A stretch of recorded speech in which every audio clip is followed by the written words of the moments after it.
Le 12 juin 2023, le supervolcan italien du nom de Campi Flegrei, d'une taille monstrueuse de plus de 12 km², commence tout doucement à se réveiller. Un sommeil qui a duré 39 000 ans. Non loin de Naples, le monstre a le sommeil léger.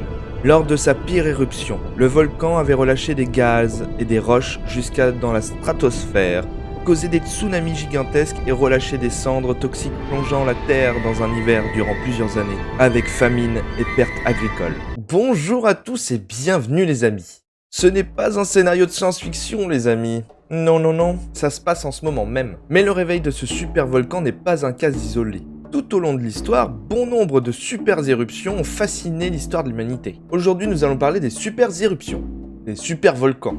Et ces explosions volcaniques gigantesques qui ont eu un impact fort sur notre histoire. Si tu aimes l'histoire, le mystère et les choses insolites, n'hésite pas à t'abonner pour être prévenu des prochaines vidéos. Je suis sûr que tu connais une ou deux de ces histoires. Pour commencer, quelle est la différence entre un supervolcan et un volcan classique ? Le supervolcan explose moins fréquemment qu'un volcan classique, mais est 10 000 fois plus dévastateur. Dans nos têtes, quand je parle de volcan, en général, on voit un volcan qui coule, de la lave, un truc très régulier, très beau, très spectaculaire. Mais il existe 4 groupes de volcans. Les volcans effusifs ou laviques. Les plus connus, comme son nom l'indique, ils produisent des coulées de lave fluide. Ils sont souvent appelés les volcans rouges. Les volcans explosifs. Ils explosent dans un fracas gigantesque et sont les plus destructeurs pour la planète. Les volcans strombiniens. Ils sont intermédiaires entre le lavique et l'explosif. Ils projettent des cendres et débris brûlants. Les volcans vulcaniens. Alors ils viennent pas de volcans, c'est pas une science-fiction, c'est des volcans. Ils sont un type de volcan explosif, mais à la particularité d'avoir une explosion brève, assez rapide. En forme de champignon. Oh, regardez le beau champignon. Il existe plus de 20 supervolcans autour du monde. Certains d'entre eux ont créé lors de leur éruption un cataclysme sans pareil.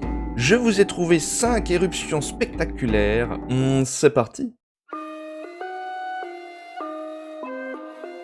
Nous sommes sur l'île de Sumatra, en Indonésie. Une explosion impressionnante se fait entendre au loin. C'est le supervolcan le Toba.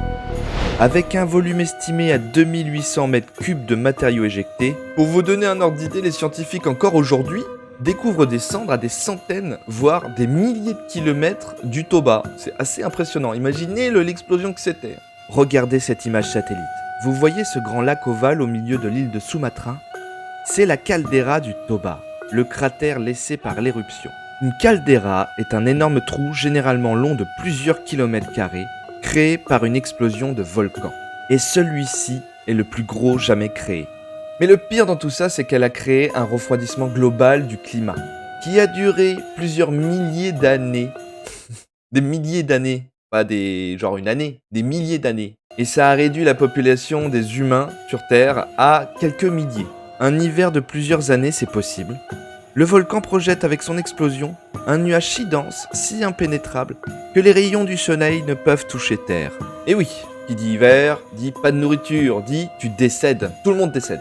Déjà qu'on n'était pas beaucoup à l'époque, les scientifiques pensent et imaginent que ça a créé une sorte de goulot d'étranglement chez les humains. Quand on parle de goulot d'étranglement, c'est une image, et on n'est pas en train d'étrangler un goulot. Les spécialistes pensent qu'il restait quelques milliers de personnes, donc ce qui a fait qu'il génétiquement il restait plus grand monde. On a failli disparaître dès le début, super. Dès la bande-annonce, on a failli mourir, décédé, voilà, explosion, boum, ah bah super l'histoire.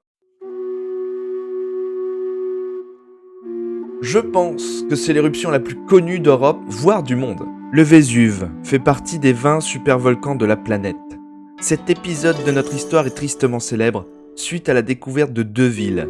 2 villes dévastées et remplies d'êtres humains figés pour l'éternité. Pompéi et Heraculaneum. 2 explosions sur 2 jours. Une colonne de cendres de plus de 33 km de hauteur.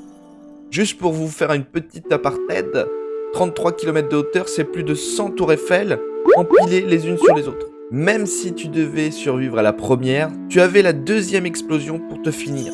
Un certain Pline le Jeune, qui habitait aux abords du Vésuve, a envoyé quelques jours après le drame 2 lettres à son ami Tacite. Les historiens ont mis la main sur ces lettres. Le contexte de ces lettres est que l'oncle de Pline le Jeune est allé avec son bateau secourir des gens à Pompéi après la première explosion. Un vrai héros, la montagne en feu, le ciel en cendres. Il prit son bateau pour secourir ceux qui le pouvaient encore l'être. La lettre de Pline le Jeune décrit bien la situation catastrophique que les gens près du Vésuve ont vécue. Je vous ai trouvé quelques lignes. C'était maintenant le jour partout ailleurs. Mais il y avait une obscurité plus profonde que dans la nuit la plus épaisse, qui a toutefois été dans une certaine mesure atténuée par torches et autres lumières de toutes sortes. Peu de temps après, le nuage a commencé à descendre et couvrir la mer. Il avait déjà encerclé et dissimulé l'île de Capri et du promontoire de Misenum. J'ai regardé en arrière. Une brume sombre et dense semblait être nous suivant, se répandant sur le pays comme un nuage. Lors de cette double explosion du Vésuve, plus de 2000 hommes, femmes et enfants vont mourir ce jour-là, figés pour l'éternité. À la fin du XVIe siècle, en Russie, un ancien fidèle d'Ivan le Terrible, Boris Goudounov, accède au trône de Russie. Son règne sera de courte durée, car une explosion volcanique au Pérou va créer un hiver volcanique mondial. Vous vous demandez quelle est la distance entre la Russie et le Pérou ? 14 000 km. Minimum, hein. Je pense qu'il y a 14 196 si vous voulez être sûr. Vous comprenez un petit peu l'étendue de l'explosion ? Le 19 février de l'an 1600, au Pérou, le volcan Huayna entre en éruption, détruisant toute la région alentour. Le nom du volcan est assez compliqué à le dire, je vous mets le nom et entraînez-vous chez vous. Huayna, une explosion impressionnante pour sa taille, un panache qui monte à plus de 35 km de hauteur, empêchant les rayons du soleil de percer la couche épaisse. De ce cataclysme, un hiver volcanique glacial touche la Russie, qui vivra l'hiver le plus rude depuis 6 siècles. Plus de 2 millions de personnes vont mourir lors de ces hivers. À cause de cet événement à l'autre bout de la Terre, le tsar quitte le pouvoir pour cause de malgérance. Vous connaissez la métaphore l'effet papillon ? Cette histoire en est l'exemple même. Le battement d'ailes d'un papillon au Pérou peut-il provoquer une tornade en Russie ? Cette éruption cataclysmique a complètement bouleversé la physionomie de l'archipel où se trouve le Krakatoa. 70% de l'île du Krakatoa est dead, n'existe plus quand ça a explosé. Ça a tellement été énorme que la terre s'est soulevée. Explosion. En ce jour du 26 août 1883, l'éruption a été si puissante qu'elle détient encore aujourd'hui le record du son le plus fort jamais entendu sur Terre, audible à plus de 4500 km du volcan. Le volcan a provoqué un tsunami dévastateur, tuant plus de 36 000 personnes. L'éruption créa une nouvelle île volcanique nommée Krakato, enfant du Krakatoa, encore visible aujourd'hui. Cette éruption est très célèbre car elle a inspiré un certain peintre. Elle a inspiré le cri de Munch. Je vous le montre. Ce tableau décrit le cri d'effroi de la Terre face à cette éruption gigantesque. Le ciel rougeant observé par l'artiste lui-même. La torpeur des humains face à la violence de la nature.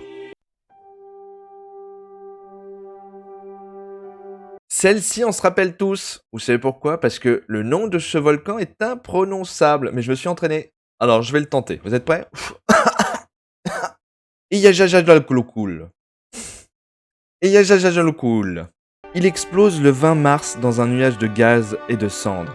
L'explosion a atteint plus de 10 km de hauteur, propageant des cendres sur des milliers de kilomètres. L'éruption a aussi perturbé le trafic aérien en Europe et dans le monde, avec la fermeture de plusieurs espaces aériens et l'annulation de plus de 100 000 vols, affectant plus de 10 millions de passagers. L'éruption a eu des effets sur le climat, la santé, l'économie et la culture en Europe. Les supervolcans sont des phénomènes fascinants et effrayants à la fois, capables de modifier le climat et la vie sur Terre. Heureusement, ils sont très rares et les scientifiques sont très vigilants pour nous protéger. Même si s'il y en a un qui pète, patatchou. On en a des très connus aussi, par exemple Yellowstone.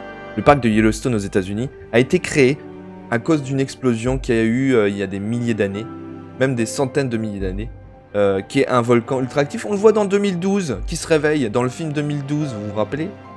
C'est une énorme explosion, et c'est un super volcan. C'est les volcans qui peuvent vraiment détruire la Terre pendant quelques années, si vraiment ça explose. Donc on va être vigilant avec ce petit super volcan italien qui commence à tout doucement à se réveiller. On voudrait pas qu'il se réveille, non, on veut pas. Et vous, qu'est-ce que vous en pensez de ces super volcans? Est-ce que vous en avez déjà visité un? Vu qu'il y en a 20, si vous en avez visité un, ça m'intéresse grandement, mettez-le en commentaire, dites-moi lequel et quelles sensations vous avez eues quand vous avez parcouru ce volcan. L'histoire se propage grâce à celle qui la raconte. Merci à vous d'avoir été là jusqu'à la fin. Je vous laisse et on se retrouve pour une prochaine histoire mystérieuse.